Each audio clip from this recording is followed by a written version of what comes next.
வணக்கம். நான் சாந்தி வெற்றிவேல். உங்களுக்கு உலகத்தில் நடக்கிற அத்தனை விஷயமும் மாயை. இதை கிருஷ்ணரே சொல்லியிருக்கிற விஷயந்தான் நான் உங்களுக்கு சொல்ல போகிறேன். அது மாயைன்னு எப்படிங்க சொல்கிறது? அதை பற்றி தாங்க சொல்ல போகிறேன். மாயா உலகத்தில் நடப்பது எதுவுமே நிஜமில்லைங்க. சொன்னால் உங்களுக்கு ஆச்சரியமாக இருக்கும். இந்த உலகம் நீர்க்குமிழி போல எப்போ வேணுமானாலும் மறையக்கூடிய தற்காலிகமான வாழ்க்கை. நிழல் நிஜமாகிறது. நம்ம கண்ணு பார்க்கும்போது காணல் நீரை போல தெரியும். நிறைய விஷயங்க கிட்ட போகும்போது தான் மறையும். இப்போ உங்களுக்கு இந்த மாயம்ன்றது பற்றி என்னன்னு புரிஞ்சிடுச்சு.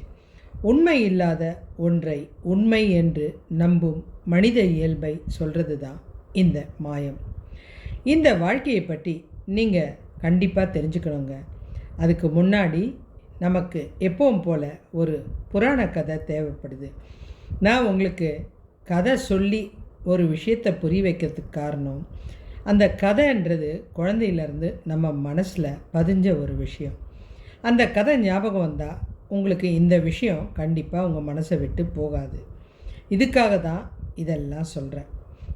உங்களுடைய வாழ்க்கையை நீங்கள் கண்டிப்பாக தெரிஞ்சுக்கிறதுக்கு இந்த புராண கதை வேணும்.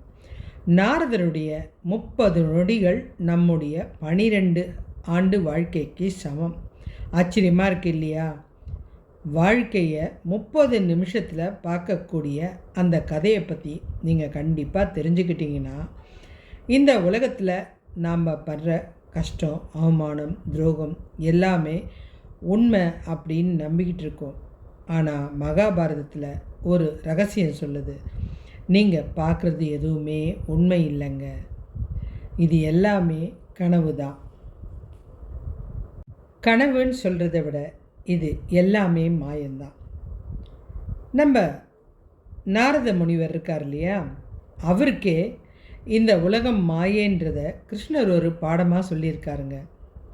இந்த பிரபஞ்ச ரகசியத்தை நீங்கள் உணர்ந்துட்டீங்கன்னா உங்களோட கவலைகள் அத்தனையும் நொடி பொழுதில் மறைஞ்சு போயிடும்.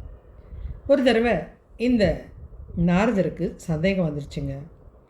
கிருஷ்ணர்கிட்ட வந்தார். பரந்தாமா, நீ எப்போ பார்த்தாலும் மாயை மாயை அப்படின்னு சொல்லிக்கிட்டே இருக்க. ஆனால் நான் அதை என்ன விஷயன்றதை கவனிக்க தரவிட்டேன். இப்போ நீ எனக்கு அதை பற்றி எனக்கு விரிவாக சொல்லணும். ஏன்னா இப்போ தான் எனக்கு ஒரு சந்தேகம் வருது. நான் உட்காந்து யோசிக்கும்போது இவர் எதுக்காக எப்போ பார்த்தாலும் மாயை மாயேன்னு எல்லாம் சொல்கிறாரு அப்படின்னு எனக்கு என்ன சந்தேகம்னா, இது ஒரு வேளை எனக்கு நீ சொல்லி கொடுக்காத மந்திரமா இல்லை வேதமா, அதை எனக்கு சொல்லு அப்படின்னாரு. அந்த மாயை எப்படி வேலை செய்யும், எனக்கு அதை நேரில் போய் பார்க்கணும், எனக்கு காட்டுறியா அப்படின்னார். கிருஷ்ணர் பயங்கரமாக சிரிக்க ஆரம்பித்தார். நிச்சயமாக நாரதா, நாம் 2 பேரும் சேர்ந்து ஒரு நடைப்பயணம் போகலாமா அப்படின்னு கூப்பிட்டார். ஓ, அவ்வளோ பெரிய மாயையா, நீ அதை உணரணும்னு சொன்ன இல்லையா, அப்படின்னா என் கூட எந்த பதிலும் பேசாமல் வா அப்படின்னு கூட்டிகிட்டு பாலைவன பகுதியில் நடந்து போயிட்டே இருக்கார். திடீர்னு கிருஷ்ணருக்கு தண்ணி தாகம் எடுத்துக்கிச்சு. கொஞ்சம் தூரம் போனதுமே அந்த நாரதர்கிட்ட கேட்டார். எப்பா, எனக்கு தண்ணி தாகம் எடுக்குது, எனக்கு கொடுக்க முடியுமா? என்ன கிருஷ்ணா, சுற்றி மாய இதுவாக இருக்குது, அதாவது மண்ணும் மணலுமாக இருக்குது, ஒரு பாலைவனத்தில் போய் நான் எப்படி உனக்கு தண்ணி கொண்டு வர முடியும்? நீ ஏன் பாலைவனத்தில் கொண்டு வர? அதோ தூரத்தில் ஒரு கிராமம் தெரியுது பாரு, எனக்கு கொஞ்சம் தண்ணி கொண்டு வந்து கூட அப்படின்னாரு.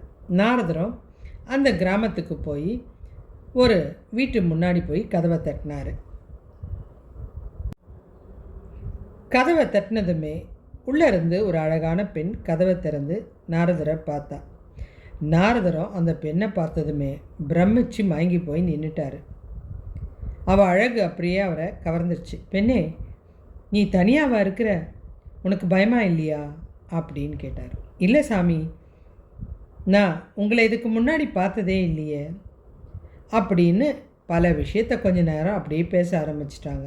நீங்கள் எப்போ இங்கே வந்தீங்க, எனக்கு இந்த இடம் புதுசு, நான் இப்போ தான் உன்னை பார்க்குறேன் இப்படின்னு நிறைய விஷயம் பேசினாங்க. இது எப்போவுமே ஒரு ஆணும் பெண்ணும் கொஞ்சம் நேரம் பேச ஆரம்பித்தா ஏதோ ஒரு பாசம் வந்துடும். அதை தான் நம்ம தப்பாக புரிஞ்சுக்கிறோம் காதல்னு. நாரதருக்கும் அந்த பொண்ணு மேலே அப்படி ஒரு பிரியம் வந்துருச்சு. இனி பிரியவே முடியாது இவளை, கண்டிப்பாக இவ என்னை திருமணம் செஞ்சுக்கிட்டே ஆகணும் அப்படின்னு நினச்சிட்டார். நினச்சதை சாதிக்கிறது தானே ஒரு மனுஷனுடைய இயல்பு. உடனே அந்த பொண்ணுக்கிட்டேயே அதை கேட்டார். உன்னை என்னமோ தெரிலம்மா, எனக்கு என்னமோ ரொம்ப பிடிச்சி போச்சு, என்னை கல்யாணம் பண்ணிக்கிறியா அப்படின்னு. தாராளமாக செஞ்சுக்கிறேங்க அப்படின்னா. 2 பேருமே பக்கத்தில் இருக்க கோயிலுக்கு போனாங்க, கல்யாணம் செஞ்சுக்கிட்டாங்க. அவங்களுக்கு சந்தோஷத்துக்கு அடையாளமாக 3 பசங்க பிறந்தாங்க. நாரதர் பிள்ளைங்களை வளர்த்த ஆகணுமே, பக்கத்தில் இருக்க கிராமத்துக்கு போய் கொஞ்சம் வேலை செஞ்சு சம்பளத்தை கொண்டு வந்து மனைவிக்கிட்ட கொடுப்பார். மனைவியும் பயங்கர மகிழ்ச்சியாக நாரதர் கூட வாழ்ந்துட்டு இருந்தா. இந்த இடத்துல நம்ம நாரதரை மனுஷனாக தான் பார்க்கணும். சந்தோஷமாக வாழ்ந்துட்டு இருந்தா. இதில் அந்த குழந்தைங்களும் நல்லா வளர்ந்துட்டுருக்கு. என்ன, சில நேரம் இந்த பணப்பற்றாக்குறையால் நம்மளை மாதிரி கணவன் மனைவிக்கு 2 பேருக்கும் அடிக்கடி சண்டை வரும். மகிழ்ச்சியாக இருந்த தருணங்களும் அதிகமாக இருக்கும். சில நேரம் பசங்களோட பாதிப்பு கண்கலங்க வைக்கும். இது எல்லாமே இந்த குடும்ப வாழ்க்கையில் நடந்திருக்குங்க. திடீர்னு அந்த ஊரில் நல்லா மழை பெய்ய ஆரம்பிச்சுது. எங்கேருந்தோ அணையை உடச்சிக்கிட்டு வெள்ளம் ஊருக்குள்ளே வர ஆரம்பிச்சிச்சு. இவங்க இருந்த சின்ன குடியில் அந்த ஃபுல் தண்ணியும் உள்ளே வர தொடங்கிடுச்சு. இவங்களுக்கு என்ன பண்ணுறதுனே தெரில. இவங்களோட வாழ்க்கையே அந்த குடில் தான். இன்றைக்கி தண்ணி ஃபுல்லாக நிரம்பி வழியுதுன்னா இவருக்கு ஒன்றுமே புரியல. உடனே தன் குழந்தைய காப்பாற்றணுன்ற ஒரு வெறி. இடுப்பில் ஒரு குழந்தையையும் கழுத்தில் ஒன்றையும் இந்த கையில் ஒன்றை தூக்கிட்டார். அப்புறம் மனைவி கிட்ட சொன்னார், என் முதுகில் ஏறி உக்காந்துக்கோ, என் கழுத்தை சேர்த்து பிடிச்சிக்கோ, நம்ம எப்படியாவது தப்பிச்சா போதும், இந்த தண்ணியில் நம்ம மாட்டி உயிர் விடக்கூடாது அப்படின்னு சொல்லிட்டு எல்லாத்தையும் சுமந்துட்டு அவர் எப்படியாவது இறைவா என்னுடைய குடும்பத்தை காப்பாற்றிருப்பா அப்படின்னு அழ ஆரம்பிச்சிட்டார். என்னுடைய குடும்பம் இன்றைக்கி தத்தளிக்கிற நிலையில் வந்துருச்சு, இந்த தண்ணியில் எப்படியாவது நாங்கள் பிழைச்சா போதும் அப்படின்னு சொல்லிகிட்டு இருக்கும்போது அவர் முதுகில் இருந்த அவருடைய மனைவி தவறி போய் தண்ணியில் விழுந்துட்டார். பயங்கரமாக கதறி அழ ஆரம்பிச்சிட்டார் நாரதர். ஐயோ, என் மனைவி போயிட்டாலே, நான் இனி என்ன செய்வேன், இனி என்னால் வாழ முடியாது, அவள் தானே என்னுடைய வாழ்க்கை, என்னுடைய உலகம், என்னுடைய ஆதாரம் எல்லாமே, அவள் இல்லாத வாழ்க்கையை என்னால் நினச்சி கூட பார்க்க முடியாது, இறைவா உனக்கு கண் இல்லையா, என்னுடைய வாழ்க்கையை இப்படி ஆக்கிட்டிய அப்படின்னு அழ ஆரம்பிச்சிட்டாரு. தான் கண் எதிர்க்கவே மனைவி இழந்தது அவரால் ஏற்றுக்கவே முடியல. தன்னுடைய 3 குழந்தைங்களையும் தூக்கிட்டு வராரு. ஒரு குழந்தை முதல்ல கீழே விழுந்துருச்சு. கடவுளே, இது என்ன சோதனை, எனக்கு மேலே மேலே இப்படி ஒரு சோதனையை கொடுப்பியா, மனைவி இழந்த துக்கமே மனசுலேருந்து போல, இதில் ஒரு குழந்தைய வர இழந்துட்டேனே, நான் என்ன செய்வேன், என்னால் வாழ தகுதி இல்லையா, வாழ முடியாதா, இந்த குழந்தைய கூட காப்பாற்ற முடியாதா அப்படின்னு கேட்டார். அதுக்கப்புறம் இன்னும் கொஞ்சம் தொலைவு போனோடனே இன்னொரு குழந்தை அங்கே இருக்கிற ஒரு தண்ணியில் போய் அடிச்சிட்டு போய் ஒரு பாறை அடுக்கில் மாட்டிக்கிச்சு. அந்த குழந்தையை காப்பாற்றணுன்னா இந்த குழந்தைய விடணும். இவருக்கு பயங்கரமாக அழுக தான் வந்தது. இறைவா, நீ இருக்கியா இல்லையா, எனக்கு ஏன் இவ்வளோ சோதனம் அப்படின்னு சொல்லிட்டு ஒரே அழ ஆரம்பிச்சிட்டாரு. அவர் கண்ணு கலங்குது, பயங்கரமாக அழறாரு. இறைவா, நான் என்ன பண்ணுறதுன்னு தெரியல இப்படியெல்லாம் சொல்லும்போது அடுத்த குழந்தையும் தண்ணியில் விழுந்துருச்சு. ஏன்னா அந்த அளவுக்கு வெள்ளம் பயங்கரமாக இருக்குது. குழந்தைங்க போன உடனே அவரால் ஒன்றுமே செய்ய முடியல. அங்கே இருக்கிற மரத்தை சேர்த்து பிடிச்சிக்கிட்டு, ஏன்னா அவருடைய உயிர் போகிற நிலமை அடுத்தது, பிடிச்சிக்கிட்டு கதறி அழுகுறாரு. எனக்கு என்னையாவது காப்பாற்ற மாட்டியா, என் மனைவி தான் போனான், என் குழந்தைங்க ஒன்றொன்னையாக எழுந்தன, இன்றைக்கி கண் எதிர்க்க இதெல்லாம் பார்க்கணுன்னு தலையெழுத்து, என் உயிரையாவது காப்பாற்று அப்படின்னு சொல்லி கதறும்போது அவரை ஒரு கை தொட்டுது.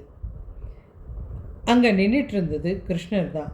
ஆனால் நாரதருக்கு ஒன்றுமே தெரியல. யார் நீ, என் மனைவியும் என் குழந்தையும் தவிச்சிட்ருக்கேன், உயிர் போகிற போக்கில் என்னை நான் இருப்பனா இல்லையான்னு தெரில, நீ என்னை தடுக்க பார்க்குறிய, நீ என்ன இறைவனா அப்படின்னு கோபமாக கேட்டார்.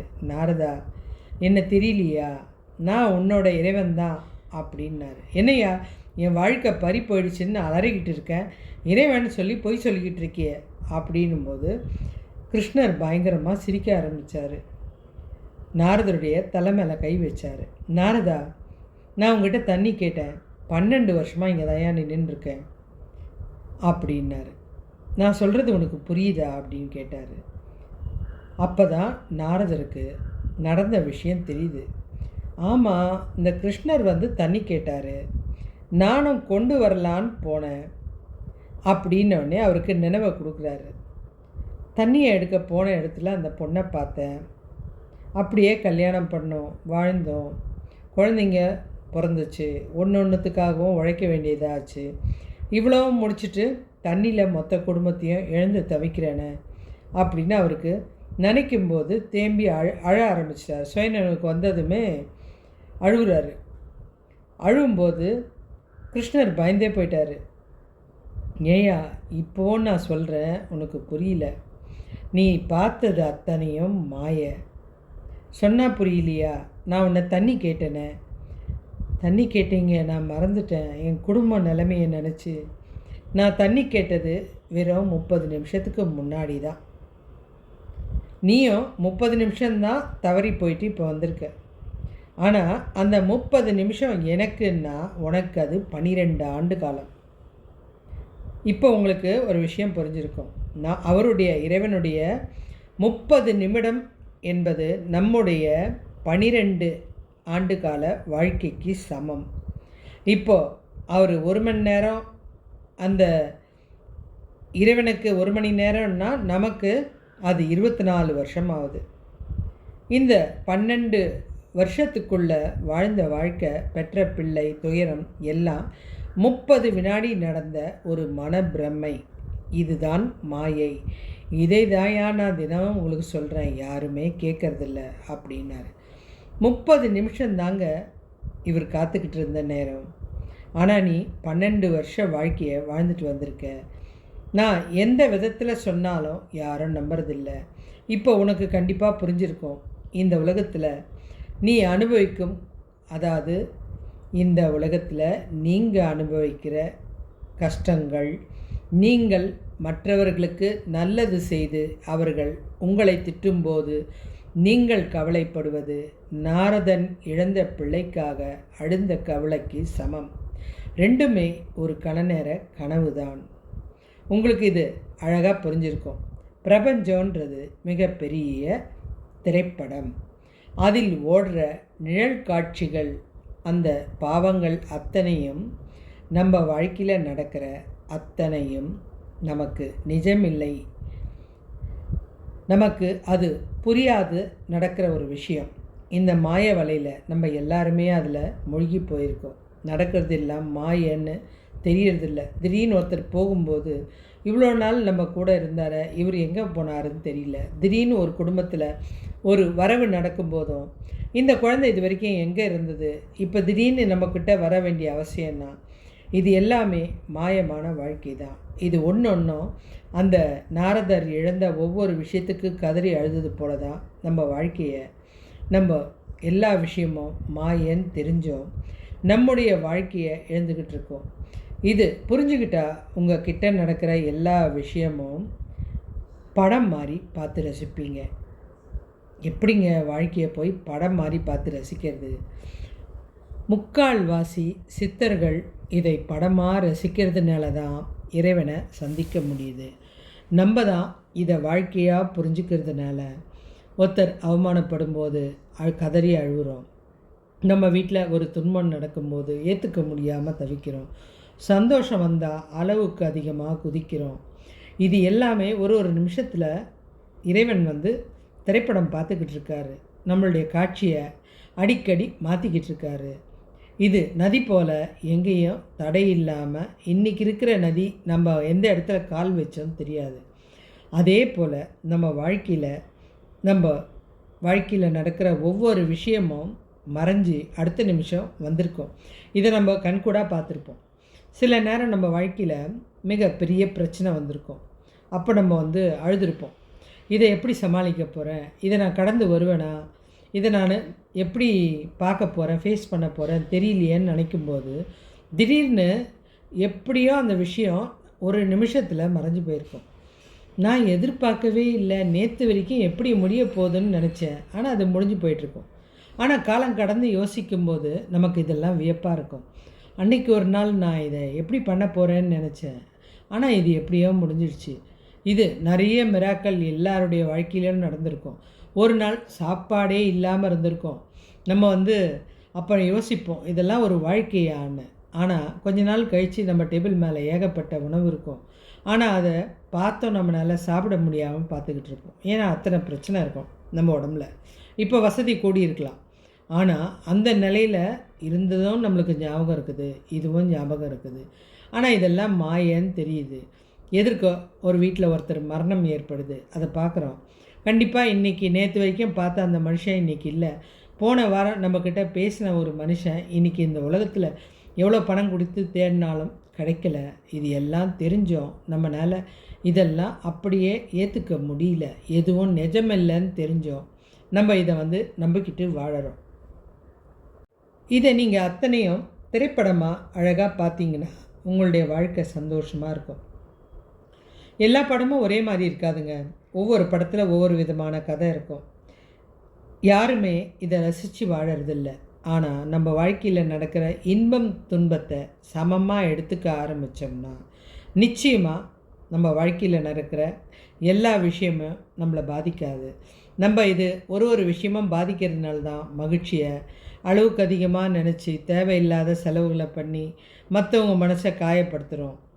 அதே மாதிரி சோகத்தை மற்றவங்களும் ஏற்றுக்கணும்னு நினைக்கிறோம். எல்லாமே நம்மளாக பண்ணுற விஷயந்தான். அதனால் வர பிரச்சனைகளை பார்த்து நம்மளால் அதை சமாளிக்க முடியறதில்ல. ஆனால் இது அத்தனையும் மாயன்றதை கடவுளே இந்த கதை மூலமாக சொல்லிட்டாரு. இனி உங்கள் வாழ்க்கையில் நடக்கிற எல்லா விஷயமே புதுசாக இல்லைங்க. ஆல்ரெடி எல்லாத்தையும் ஒரு இயக்குனர் தயார் பண்ணி வச்சுட்டு நடத்திக்கிட்டு இருக்காரு. அந்த இயக்குனர் யாருன்றதை நான் பின்னாடி வர ஒரு கதையில் சொல்கிறேன். இந்த இயக்குனர் அந்த திரைப்படத்தை எப்படி நம்மளுக்கு வெளியிடுறாருன்றதை பார்த்த சாட்சியம் இருக்குது.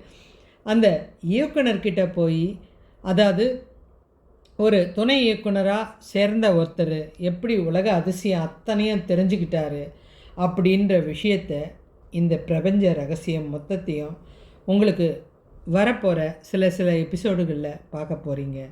ஏன்னா இந்த உலகம் நிறைய ஆச்சரியம் கலந்தது. நிறைய விஷயம் நமக்கு புரியாத புதிராக இருக்குது. இது ஏன் நடந்தது, இது எதுக்காக நடந்ததுன்னு. இப்போ நான் உங்களுக்கு சில கதைகள் முன்கூட்டி சொல்லியிருப்பேன். இந்த திருதராஷ்டர் கதையை சொல்லியிருப்பேன். சொல்லும்போது தான் உங்களுக்கு புரிஞ்சிருக்கும், முற்பிறவி பாவம் இப்போ தொடங்கணுன்னா உடனே வந்திருக்கணுமே, ஏன் வரல?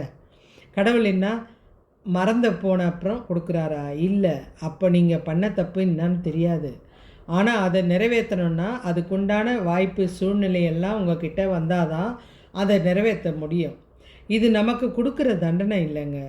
நம்ம இத்தனை ஜென்மம் எடுத்தால் தான் நம்முடைய பாவம் சுத்தமாக கரையும். சுத்தமாக குறைஞ்ச அப்புறம் நிச்சயமாக நம்ம கடவுள் கூட உட்காந்துட்ருப்போம். ஏன்னா கடவுள் நம்ம ஒரு துணி நல்லா போடணுன்னா கூட அதுக்கு பல சோப்பு, பல திரவங்களாக ஊற்றுனாதான் அது சுத்தமாகும். அந்த துணி உங்களோடது தான். உங்களுக்கு தேவைப்படும் போது எடுக்கிறதுக்கு தான் அந்த துணி இருக்குது. அந்த ஆத்மான்றது அத்தனை தூய்மையானது. அது குழந்தைக்கு சமமானது. அதுக்கு எந்த பாவ புண்ணியமும் தெரியாது. வெறும் ஒரு கடவுள் சொல்கிறத செஞ்சுட்டு போகிறது தான். நம்ம எதிர்க்க ஒருத்தர் நம்மளுக்கு துன்பம் கொடுத்தாலோ மகிழ்ச்சி கொடுத்தாலோ அது அவங்க செய்கிறது இல்லைங்க. நம்ம வாழ்க்கையில் ஏற்கனவே நம்ம கதாசிரியர் தான் எழுதி வச்சுட்டாரு கடவுள். அது நடந்து தான் ஆகும். இந்த இடத்துல ட்விஸ்ட்டு கொடுங்க, இவனுக்கு கஷ்டத்தை கொடுங்க, இந்த இடத்துல இவன் துடிக்கணும், ஆனால் மறுநாளே அவனுக்கு வாழ்க்கை ருசிகரமாக இருக்கணும் இல்லையா? அப்போ மறுநாளே அவனுக்கு அந்த பிரச்சனை எப்படி போச்சுன்னு அவன் கண்ணுக்கே தெரியாமல் முடிச்சிடணும். இதெல்லாம் ஒரு விதை தாங்க. இன்றைக்கி நம்ம எல்லார்கிட்டேயும் செல் இருக்குது. நம்ம கேம் விளையாடுறோம். நீங்கள் அந்த கேம் பார்த்தீங்கன்னா மிராக்கலாக இருக்கும். இதுவும் வாழ்க்கை ரகசியத்தை நம்மளுக்கு கற்றுக் கொடுக்குது. நான் உங்களுக்கு ஏன் இதை பற்றி சொல்கிறேன்னா உங்களுக்கு சுலபமாக புரியும். நம்ம ஒரு கேம் விளையாடுவோம். முதல்ல அந்த கேமுக்கு நிறைய ஜெம்மு தேவைப்படும். அந்த ஜெம்மு தேவைப்படும் போது நம்ம விளையாடுற ஆசையில் காசு போகிறதே தெரியாமல் நிறைய ஜெம் கலெக்ட் பண்ணுறதுக்காக வாங்கிறதுக்காக கிரெடிட் கார்டை யூஸ் பண்ணி ஜெம் வாங்கி கேம் விளையாடுவோம். ஆனால் அந்த கேமோட ஆர்வம் நம்மளுக்கு அதிகமாக பணம் போகிறது தெரியாமல் அந்த கேமை விளையாடணும், எப்படியாவது ஜெயிக்கணும், அந்த ஒரே எண்ணம் தான் பணம் போகிறது தெரியாமல் விளையாட்டு சுவாரஸ்யத்தில் உங்கள் கிட்டே இருக்க பணத்தை இழந்துக்கிட்டு இருக்கீங்க. இந்த கேம் மாத்திரம் சொல்ல, எந்த சூதாக இருந்தாலும் சரி. ஆனால் இதில் ஒரு ரகசியம் நீங்கள் நல்லா பார்த்தீங்கன்னா உங்களுக்கு புரியும். இப்போ உங்கள்கிட்ட பணம் இல்லை, கேம் விளையாட விருப்பம் இல்லை. ஆனால் இப்போ அந்த கேம் எப்படி கூப்பிடுது தெரியுங்களா உங்களுக்கு இன்றைக்கி கிஃப்ட் கிடச்சிருக்கு, உங்களுக்கு இத்தனை ஜெம் ஃப்ரீயாக கிடைக்கிது, ஒரு கிஃப்ட் பாக்ஸ் மாதிரி வச்சு இதை ஓப்பன் பண்ணிங்கன்னா உங்களுக்கு கிடைக்கும். யோசிச்சு பாருங்கள், திருப்பியும் அந்த மாய வலை உங்களை கூப்பிடுது. அதாவது நீங்கள் தோக்கிற நேரத்தில் ஒரு வெற்றியை கொடுக்குது. வெற்றியை கொடுத்து உங்களை அழைக்குது, வா என்னக்கிட்ட வந்தீங்கன்னா நீ ஜெயிச்சிருவ அப்படின்னு. நம்மளும் என்ன பண்ணுறோம், நம்பி இவ்வளோ 500 ஜெம்மா 1000 ஜெம்மா எவ்வளோ காஸ்ட்டு ஃப்ரீயாக எனக்கு கிடைக்கிது, திருப்பியும் அந்த கேமில் கை வைப்போம். திருப்பியும் அது போகிற நெருக்கத்தில் அடுத்த 5000 ஜெம் வரக்கூடிய வாய்ப்புன்னா நீ இவ்வளோ செலவு பண்ணால் கிடைக்கும். மாயங்க நம்மளை சுற்றி எல்லாமே ஒரு சூழ்ச்சி தாங்க. இந்த உலகம்தான், இந்த உலகத்தை வச்சு தான் அந்த கேமே தயாரிச்சிருக்காங்க. இல்லைன்னா நம்ம அதில் ஃபுல்லாக கவனம் செலுத்த மாட்டோம். ஆனால் இப்போ நம்ம இந்த வாழ்க்கையெல்லாம் புரிஞ்சிக்கல. ஆனால் முன்ன காலத்துலலாம் எல்லாருமே கோவிலில் மகாபாரதம் ராமாயணம் கண்டிப்பாக கேட்பாங்க. அதில் ஒவ்வொரு விஷயமும் சொல்லும்போது அவங்களுக்குள்ள சண்டை பெருசாக வராது. நிறைய குடும்பத்தில் நீங்கள் பார்த்தீங்கன்னா தெரிஞ்சிருக்கோம், அண்ணன் தம்பிக்காக விட்டு கொடுத்துட்ருப்பான். பெரிய சண்டைலாம் வந்ததில்லை, இப்போ தான் கோர்ட்டு கேஸு அதிகமாகிடுச்சு, பெண்டிங்லேயே ஏகப்பட்ட கேஸ் இருக்குது. அதே மாதிரி தம்பிக்காரன் அண்ணனுக்காக பரவாயில்லன்னு விட்டு கொடுத்துருப்பான். இந்த பிரச்சனை சுமூகமாக போனோன்னு வீட்டு பெண்கள் ரொம்ப போராடி இருப்பாங்க. அவங்க குடும்பம் பிரியக்கூடாதுன்ற ஒரு ஏமில் அந்த அண்ணனுக்கு தம்பியை பற்றி நல்ல விஷயமாக சொல்லுவாங்க. தம்பியோட மனைவி தம்பிக்கிட்ட அண்ணனை பற்றி நல்லா சொல்லுவாங்க. அதனால தான் அவங்களால கூட்டு குடும்பமாக வாழ முடிஞ்சுது. இன்றைக்கி எவ்வளோ விலகி போச்சு பாருங்கள். அண்ணன் தம்பி பிரச்சனைக்கு ஐடியா சொல்கிறதே துணையாக இருக்கிற மனைவியோ அல்லது தன்னுடைய கூட இருக்கிற நண்பர்களோ தான் சொல்கிறாங்க. இதை விட கொடுமை, மனைவிக்கு கணவனை பற்றி சரியாகவே புரியல, கணவனுக்கு மனைவியோட குணத்தை தெரியல, தெரிஞ்சுக்கிறதுக்குள்ளவே அவங்க பிரிஞ்சிடுறாங்க. இந்த வாழ்க்கை எல்லாமே மாய. நம்ம அன்பாக வாழ்ந்தோம்னா நிச்சயமாக வாழப்போகிற இந்த உலகத்தில் நிம்மதியாக வாழலாம். அந்த காலத்தில் வாழ்ந்தவங்கள யோசிச்சு பாருங்களேன். இன்றைக்கும் கண்ணை மூடி நம்ம அப்பா அம்மா வாழ்ந்த ஒவ்வொரு வாழ்க்கையும் யோசித்தோம்னா புரியாமல் அவங்க ஒரு இரும்பினாலே அப்பா தண்ணி கேட்குறாரு எடுத்துன்னு போய் கொடு. அந்த காலம் எங்கே, கேட்டாலும் கிடைக்காத இந்த காலம் எங்கே? ஏன்னா நம்ம நிறைய ஆன்மீகத்தை தவற விட்டுட்டோம், கோவிலுக்கு போகிறத விட்டுட்டோம், புராணங்களை கேட்க மறந்துட்டோம். இது எல்லாமே நமக்கு நிறைய பாடத்தை சொல்லி கொடுக்குது. நமக்கு இப்போ தேவை அந்த மாயமான பணம். அந்த பணத்துக்காக என்ன வேணுமானாலும் செய்யலாம். ஒரு மனைவியை பிரிஞ்சு பல வருஷம் கூட எங்கே வேணாலும் தங்கி வாழ முடியுது. ஒரு கணவனை பிரிஞ்சு சந்தோஷத்துக்காக தன்னுடைய தாய் வீட்டுக்கு போக முடியுது. எல்லாமே அந்த மாயம் செய்கிற வித்தை தான். இதை தான் அன்றைக்கி கிருஷ்ணர் சும்மா எப்போ எடுத்தாலும் மாயை மாயை சொன்னார் போல இருக்குது. நமக்கு இந்த விஷயம் அப்போ புரியலைங்க. இப்போ இதெல்லாம் பார்க்கும்போது பிரமிப்பாக இருக்குது. கண்டிப்பாக நான் தெரிஞ்சுக்கிற ரகசியம் எல்லாத்தையும் உங்ககிட்ட சொல்லணும் இல்லையா? அப்போ தானே உங்களுக்கு சுற்றி நடக்கிற எல்லா விஷயமும் நிரந்தரம் கிடையாது. நம்ம பட்ட கஷ்டம் அடுத்த நிமிஷம் மறைஞ்சு போயிடுது. துடிக்கிற விஷயம் இந்த உயிர் போயிடும்னு நினைக்கும்போது திடீர்னு அது பிழைச்சி வர்றதாகட்டும், இந்த உயிர் இவ்வளோ தினமாக இருக்குதே இது இதுக்குள்ளே போகாதுன்னு நினைக்கும்போது நம்ம எதிர்பார்க்காத சூழ்நிலையில் அந்த உயிர் போகிறதும் நம்ம வாழ்க்கையில் தினம் தினம் பார்க்குறோம். இந்த குழந்தை இவ்வளோ சந்தோஷமாக இருக்குதுன்னு நினைக்கும்போது, இந்த பிரச்சனை நமக்கு இப்படி நெருங்குதுன்னு நினைக்கும்போது ஒன்றும் நிமிஷத்துக்கு நிமிஷம் மாறுது. கடவுளுடைய நிமிஷத்துக்கு நிமிஷம். அதனால தான் நம்ம சில வருஷத்தில் அந்த பிரச்சனை மறந்து வேறு பிரச்சனையில் உயர்ந்து நிற்போம். சில நேரம் இருக்கிற கஷ்டம் இல்லாமல் உயர்ந்த நிலையில் போய் இருப்போம். எப்படி நம்ம இவ்வளோ உயர்ந்து வந்தோன்றது திரும்பி பார்க்க முடியாத பிரமிப்பு. இது நிறைய பெரிய விஷயங்கள்லாம் நம்ம பார்த்து தெரிஞ்சிட்ருப்போம். இன்னும் நிறைய விஷயங்களை தெரிஞ்சுக்கணுன்னா நம்ம இந்த கிருஷ்ணருடைய குணங்கள் சொன்னேன்ல, அந்த பகுதி மொத்தம் 8 குணம் தாங்க. இந்த 8 குணம் அப்படின்றது சக்தி வாய்ந்த குணம். ஒவ்வொரு குணத்துலேயும் ஒவ்வொரு ரகசியத்தை நான் கண்டுபிடிச்சிருக்கேன். எனக்கு இது வரைக்கும் 8 குணம் இருக்குன்றது தெரியாது. ஆனால் 4 குணம் ஒரு பார்ட்டாகவும், அடுத்த 4 குணம் இன்னொரு பார்ட்டாகவும் உங்களுக்கு சொல்ல போகிறேன். உங்கள் வாழ்க்கையே அழகாக மாற்றக்கூடிய அந்த சப்ஜெக்டையும் நீங்கள் பார்க்கணும். கண்டிப்பாக என்னுடைய சேனலை சப்ஸ்கிரைப் பண்ணணும். நன்றி.